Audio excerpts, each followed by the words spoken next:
When you are ready to apply for U.S. citizenship, please be aware that there will be 3 tests: reading, writing, and a civics and history test.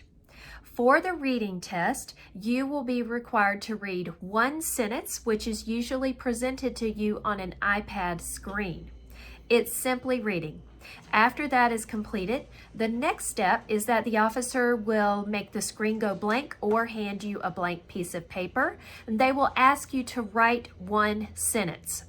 Keep in mind, for these 2 tests, most of the words will have something to do with the vocabulary words that you can see in your study materials, such as the words president, Washington, Lincoln, Capitol, those types of words. So keep in mind that those are the types of things you will be asked to spell on your test. And if you're my client, I will give you a link to those vocabulary words if you need them. Finally, there will be a civics and history test, and this is what the first page looks like. It says civics and history test for the N400. There will be 100 questions. So when you're looking up the test and you find this paper, make sure it says 100 questions, not 120, 100. And as you look through the test, most of the answers will stay the same year to year. There are a few exceptions, such as who is the president, who is the governor of your state, and who is your representative. So look those up on your own. If you're my client, you're having trouble, contact us. We will help you find those answers. Now for this test, although there are 100 questions, you will not be asked 100 questions. You will be asked 6. And if you get all 6 questions right, you will be approved. You'll pass the test.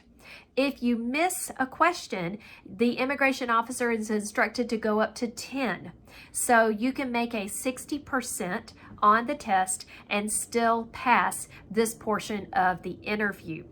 The last thing to know about that English ability test, not only do you have to read and write in English, but the officer will also look and listen to how you respond, and they will watch and see if you understand the things they're telling you through the interview. That's also a portion of the English ability test, whether you understand basic English instructions, such as please raise your right hand, please have a seat, where were you born? If you're not able to answer those questions, then you will not pass the English portion of your test. I hope this information has been helpful to all of you, and as always, if you have any questions, please reach out and contact us.